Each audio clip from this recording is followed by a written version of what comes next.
போதைப்பொருள் வழக்கில் கைதான ராகுலுக்கு சர்வதேச போதைப்பொருள் கும்பலுடன் தொடர்பு இருப்பதாக தகவல் வெளியாகியிருக்கிறது. போதைப்பொருள் வழக்கில் கைதான ராகுலுக்கு சர்வதேச போதைப்பொருள் கும்பலுடன் தொடர்பு இருப்பதாக பரபரப்பு தகவல் வெளியாகியிருக்கிறது. இன்று காலையில் கைது செய்யப்பட்ட ராகுலுக்கு சர்வதேச போதைப்பொருள் கும்பலுடன் தொடர்பு இருப்பதாக செய்திகள் வெளியாகியிருக்கின்றன. போதைப்பொருள் இந்த வழக்கில் இன்று காலையில் ராகுல் கைது செய்யப்பட்டார். இந்நிலையில் கடந்த 2 ஆண்டுகளாக போதைப்பொருள் விற்பனை செய்து வந்த அவர் வீட்டில் 2 மணி நேரமாக சோதனை நடைபெற்று வந்தது. இந்நிலையில் சர்வதேச போதைப்பொருள் கும்பலுடன் தொடர்பு இருப்பதாக பரபரப்பு தகவல்கள் வெளியாகி இருக்கின்றன. போதைப்பொருள் விற்பனை தொடர்பாக செல்போனில் ராகுல் அனுப்பிய குறுந்தகவல்கள் பற்றிய ஆதாரங்களும் கண்டுபிடிக்கப்பட்டிருக்கின்றன. மேலதிக விவரங்களுடன் செய்தியாளர் செந்தில் இணைகிறார். செந்தில், போதைப்பொருள் தொடர்பான ஆவணங்களும் சிக்கியிருப்பதாக தகவல்கள் வெளியாகி இருக்கின்றன. இன்று 2 மணி நேரம் சோதனை நடத்த பின்பு என்ன தெரிய வந்திருக்கு?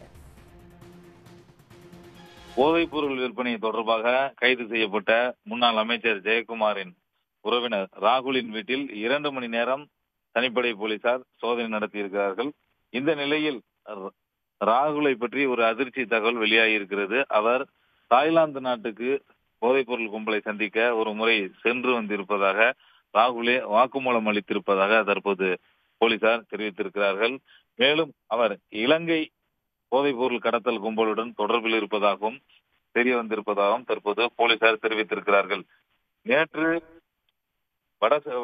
சென்னை வடக்கு மாநில கூடுதல் ஆணையரின் தனிப்படை போலீசார் சென்னை திருவான்மியூரில் உள்ள ராகுலின் வீட்டில் சோதனையிட சென்ற போது அங்கு ராகுல் போலீசாருக்கு ஒத்துழைப்பு கொடுக்காமல் தனது செல்போனில் இருந்த அது குறுஞ்செய்தி சேட்டிங்குகளை உடனே டெலீட் செய்திருக்கிறார்.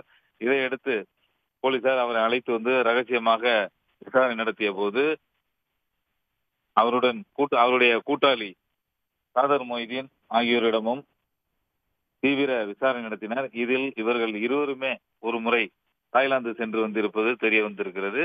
மேலும் இவர்கள் தமிழகம் முழுவதும் பல்வேறு இடங்களில் நெட்வொர்க் வைத்திருப்பதும் தெரிய வந்திருக்கிறது. தற்போது கைது செய்யப்பட்ட இருவரின் செல்போன்களையும் போலீசார் ஆய்வுக்கு உட்படுத்தியிருக்கிறார்கள். குறிப்பாக ராகுலின் செல்போனை சைபர் லேப் ஆய்வுக்கு உட்படுத்தியிருக்கிறார்கள். மேலும் ராகுல் இலங்கையைச் சேர்ந்த போதைப் பொருள் கும்பலுடன் தொடர்பு இருப்பதாகவும் ஒரு தகவல் கிடைத்திருப்பதாக போலீசார் தெரிவித்திருக்கிறார்கள். அது தொடர்பாகவும் தீவிர விசாரணை நடத்தப்படும் எனவும் தற்போது போலீசார் தெரிவித்திருக்கிறார்கள்.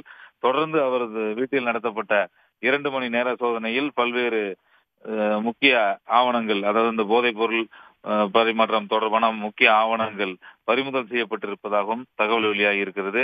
அவரது செல்போனை சைபர் லேபில் கொடுத்து ஆய்வு செய்த பிறகே சர்வதேச போதைப் பொருள் கும்பலுடனான அவருடைய முழு நெட்வொர்க் விவரம் தெரிய வரும் என போலீசார் தெரிவித்திருக்கிறார்கள். அதன் அடிப்படையில் நடவடிக்கையானது தீவிரப்படுத்தப்படும் எனவும் போலீசார் தெரிவித்திருக்கிறார்கள். உடனுக்குடன் செய்திகளை தெரிந்து கொள்ள சன் நியூஸ் பெல் ஐகானை கிளிக் பண்ணுங்க.